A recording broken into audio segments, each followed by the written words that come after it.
Bienvenue. Les aventures de Frank et Ben. 6e série, Frank and Ben go on a picnic with Ruth and Sally.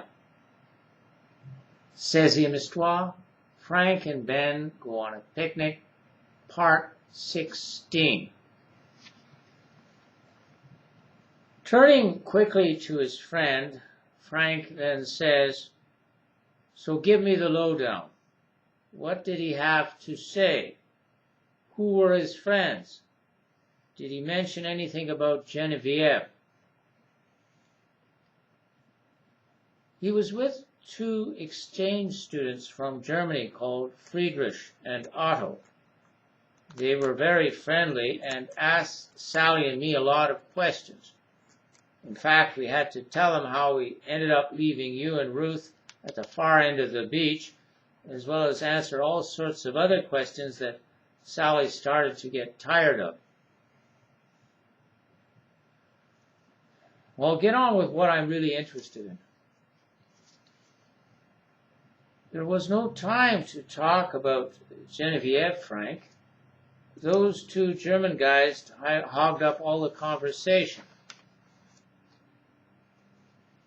You mean to tell me you didn't ask Bob one question about Genevieve?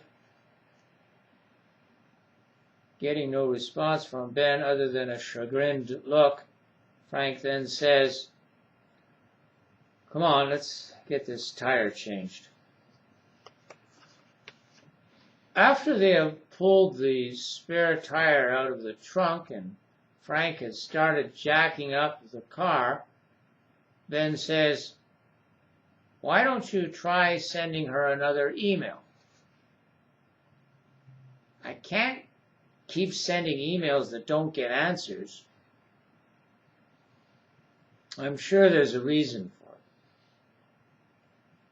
"Yeah, the reason for it is what you should have asked Bob about, isn't it?" "Frank, you weren't there. You didn't see how all of a sudden he remembered an appointment and started to pull out of there right away."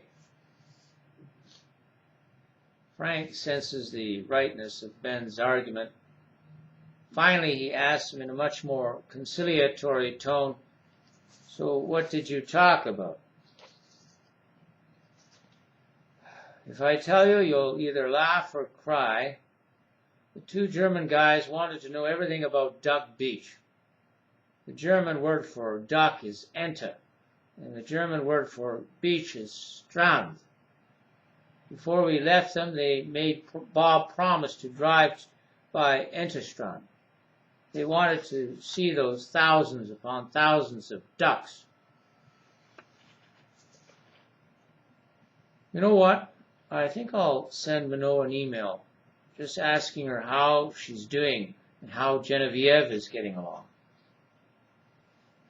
"Great idea. I'm surprised I didn't think of it earlier." Frank's spirits visibly lift after he says this.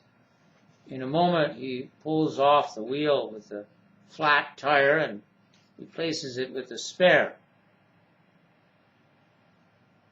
It's funny to think of those two German guys outdoing Big Bob in conversation. Usually he's the one with everything to say.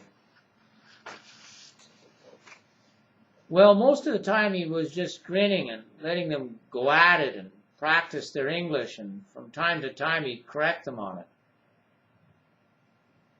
"Ben, I think I'll send a message to Minot right now. Do you mind finishing with this tire?" Ben readily agrees and is happy to let his friend walk off to text the following message on his iPhone. "Hi, Minot. I hope you're doing well. It was great having you and Genevieve out at Lac de Plaisir 2 weeks ago. It's too bad you couldn't have stayed for the whole weekend. As you know, we have plenty of room in the cottage. Anyway, I hope Genevieve is doing fine too, only I haven't received any word from her for about a week now. Perhaps you'd be kind enough to give me some news. I'd really appreciate it. Thanks, Frank. When he gets back to his friend, he finds him jacking down the car with the spare tire securely in place. So you didn't even get a chance to go into the water, did you? You know, it's a funny thing. If we'd stayed with you and Ruth instead of going to People Beach, that's what the German guys called it, we'd have been less bothered by ducks than we actually were.